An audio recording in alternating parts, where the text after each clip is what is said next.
Hi hello నమస్తే welcome to honey TV. ప్రస్తుతం భారతదేశం అంతటా కూడా ఒక దిగ్భ్రాంతి చెందేటువంటి అంశం. రాజకీయ అధ్యాయంలో తనకంటూ ఒక ప్రత్యేకమైన పేజీని సృష్టించుకున్నటువంటి క్రియేట్ చేసుకున్నటువంటి నాయకుల్లో ఒకరుగా చెప్పుకునేటువంటి మన్మోహన్ సింగ్ గారు రీసెంట్గా మనకి దూరం అయ్యారనే వార్త కొంచెం నిజమైనప్పటికీ కూడా కొంచెం జీర్ణించుకోలేనటువంటి విషయం. సో మన్మోహన్ సింగ్ గారి జీవిత చరిత్ర లేకపోతే ఆయన జీవితంలో జరిగినటువంటి కొన్ని సందర్భాలు మనతో మాట్లాడడానికి సినీ జర్నలిస్ట్ జగదేవ్ గారు ఉన్నారు. సార్తో మాట్లాడే విషయాన్ని తెలుసుకుందాం.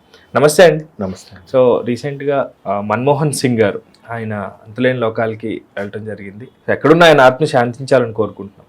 అయితే ఆయన జీవితంలో చాలామంది నాయకులు తయారు చేశారు, అలాగే ఆయన ఫాలో అయిన వాళ్ళు కూడా నాయకులు అయ్యారు. సో ఆయన గురించి చెప్పుకోవాలంటే ప్రధానంగా మనం ఏ విషయాలు గుర్తొస్తాయండి? మన్మోహన్ సింగ్ గారు అనగానే అందరికీ అంటే నాకు తెలిసి అంటే నేను మీడియాలో ఉంటుండగానే అప్పుడే 2004 నుంచి ఆయన ఆల్మోస్ట్ అలా ప్రధానిగా ఉన్నారు. 2004 నుంచి 2014 వరకు. సో అటువంటి మన్మోహన్ సింగ్ గారు నిజంగా ఫస్ట్ ఆయన పేరు చెప్పగానే ఆర్థిక సంస్కరణలు గుర్తొస్తాయి ఎవరికైనా. అంటే ఎన్ని ట్రెమెండస్ చేంజెస్ అంటే భారతదేశం ఎలా ఉండేది ఎలా ఉంది అని ఒక్కసారిగా మనం గుండె మీద చేసుకుని చెప్పచ్చు. అంటే ఆయన ఒక ప్రొఫెసర్, ఆర్థికవేత్త, దూరదృష్టి రాజనీతిజ్ఞుడు, నెక్స్ట్ ప్రస్తుత పరిస్థితులకి రాబోయే రోజుల్ని అంచనా వేయగల సమర్థుడు. ఇవన్నీ పక్కన పెడితే అంత ప్రధానిగా ఉన్నప్పుడు కూడా ఎంత నిరాడంబరతో ఎంత నమ్రతగా ఉండేవారు అనేది హైలైట్ పాయింట్ అనమాట.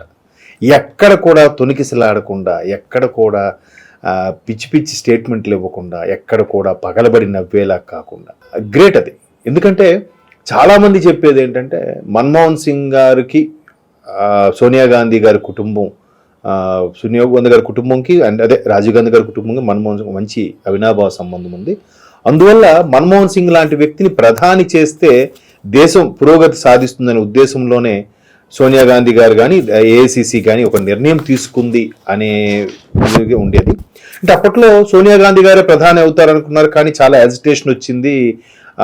ఈవిడ ఒక ఇటలీ ఆమె మన పాలించినటువంటి 120 కోట్ల భారతీయుల్లో పాలించేవారే లేరా, ఒక ఇటలీ ఆవిడకి ఇస్తావని ఏదో అన్నారు. అది చాలా తప్పు. ఆవిడ ఒక భారతీయుడిని చేసుకొని ఇక్కడికి వచ్చి స్థిరపడిన తర్వాత ఇంకా ఇటలీ ఆమె ఎందుకు అవుతుంది అంటే దానిని అప్పట్లో నేను అది ఏకీభవించలేదు. అప్పుడు చాలా సందర్భాల్లో ఇలాగే డిస్కషన్లో మాట్లాడేవాళ్ళం. కాకపోతే చాలామంది ఏదో యాజిటేషన్ తీసుకురావాలి కాబట్టి తీసుకొచ్చారు. బట్ ఆవిడ సరైన నిర్ణయమే తీసుకున్నారు.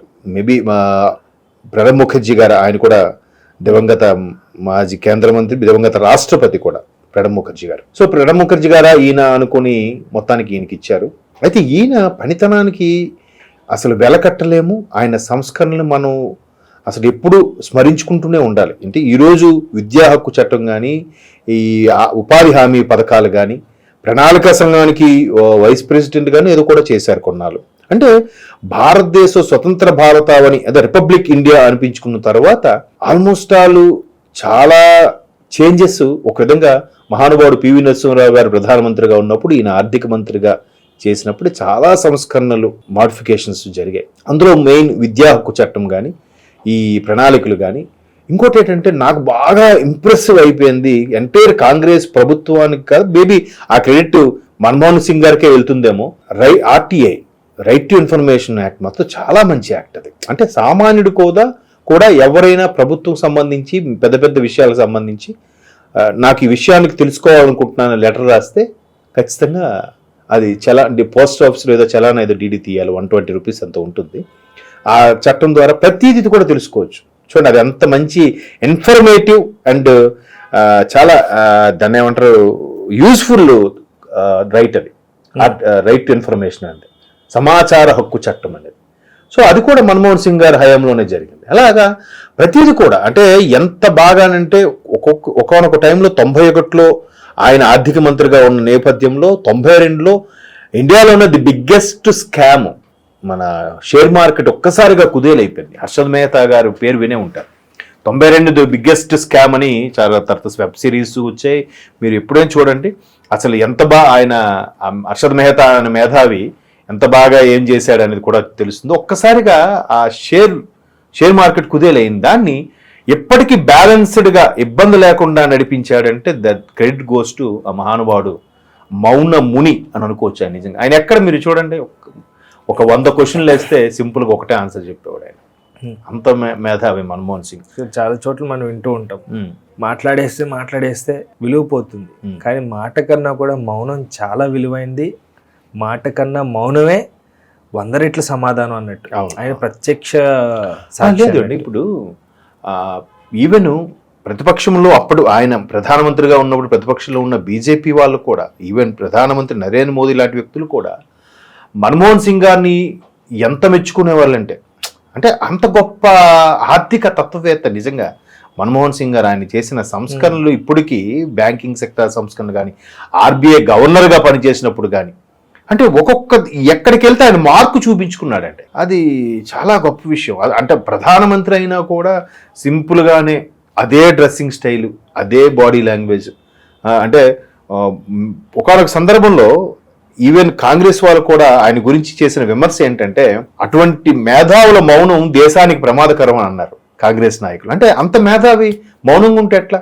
ప్రతిపక్షాలు దాడులు చేస్తుంటే, అటాక్ చేస్తున్నప్పుడు దాని డిఫెన్స్ అయినా చేయాలి కదా ప్రధానమంత్రి హోదాలో. అది కూడా ఆయన చేయలే. అంటే ఒక విధంగా ప్రతిపక్షాలకు కూడా అజాత శత్రువు ఆయన.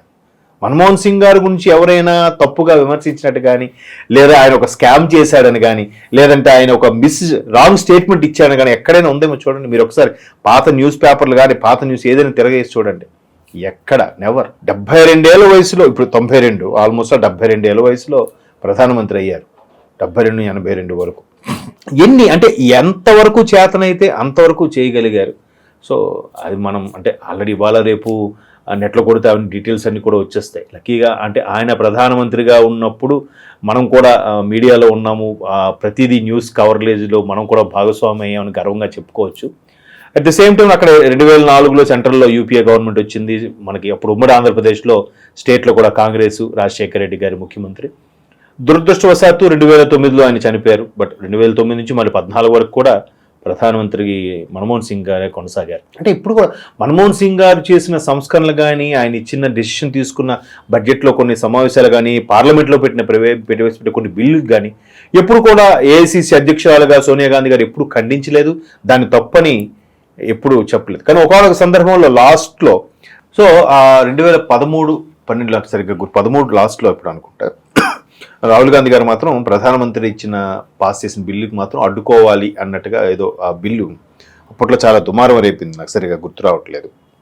ఒక్క విషయంలో తప్ప ఎక్కడ ఆయన ఎప్పుడు రాంగ్ డెసిషన్ తీసుకోవడం కానీ, రాంగ్ బిల్స్ పాస్ చేశారని కానీ ఎప్పుడూ లేదు. ఈవెన్ అక్కడ సొంత పార్టీ వాళ్ళే కొన్ని వ్యతిరేకించినా కూడా వచ్చిన తర్వాత మరలా దాన్ని రాద్ధాంతం చేసి ఇష్యూ చేయడం లాంటివి కూడా ఇప్పుడు చేయలేదు ఆయన. అంటే కొంతమంది నా డెసిషన్కి రాంగ్ చెప్తారా అని చెప్పి వెంటనే రాజీనామాకు ప్రయత్నించడం, లేదంటే తన వైపు ఉండే ఒక ఎంపీలని కొంతమంది దగ్గర చేర్చుకుని వాళ్ళు సపరేట్గా పార్టీలా పెట్టుకోవడం లాంటివి చేస్తారు కదా. సో అట్లాంటి ప్రయత్నాలు కూడా ఎప్పుడు చేయలేదు. ఈవెన్ రాజ్యసభకు కూడా నాకు తెలిసి హైయెస్ట్ ఇప్పటికీ 6 సార్లు నామినేట్ అయిన రాజ్యసభ సభ్యుడు ఆయననేమో ఎక్కువగా. అంటే ఒకరో ఇద్దరు ఉన్నారు అందులో, ఈయనొకడు. ఇంచుమించు 32 సార్లు 32 ఏళ్ళు ఎంతో రాజ్యసభ ఎంపీగా ఉన్నారు. ఈవెన్ ప్రధానిగా అయినప్పుడు కూడా రాజ్యసభ సభ్యుడిగా ఉండే ప్రధానమంత్రి అయినట్టుగా నాకు గుర్తు. సో నిజంగా ఒక దార్శనికుడు. ఇప్పుడు కూడా అందరూ చెప్పేది ఆర్థిక సంస్కరణలు అంటారు, అది 100%. అది ఈరోజు అంటే మనం ఇంకా జీడిపి స్పెషల్గా జీడిపి వృద్ధి రేటు ఇవన్నీ మాట్లాడుకుంటున్నామంటే బికాజ్ ఆఫ్ మన్మోహన్ సింగ్ గారు. అంటే మన్మోహన్ సింగ్ లైవ్స్ ఆన్. మనిషి ఉన్నా మనతో ఈరోజు మనతో లేకపోవచ్చు, కానీ ఆయన పేరు ఇప్పటికీ వినబడుతూనే ఉంటుంది. భారతదేశం ఇప్పుడు ఎన్ని విజయాలు సాధించినా, ఎంత అభివృద్ధి చెందిన దేశాలతో పరుగులు పెట్టినా కూడా ఆయన చేసిన సంస్కరణల మీద అనే పునాది మీదే నిలబడి ఉందనేది నా ప్రగాఢ విశ్వాసం. బట్ మీ ఛానల్ ద్వారా ఒకసారి ఆయన ఆత్మకు శాంతి కలగాలని కోరుకుంటున్నాను. నిజంగా మన్మోహన్ సింగ్ ఆయన సంస్కరణలు లైవ్స్ ఆన్. అది thank you so much sir. Thank you. So చూశారు కదా వ్యూవర్స్, ఒక గొప్ప నాయకుడిని అయితే భారతదేశం కోల్పోయిందండాలో అతిశయోక్తి లేదు.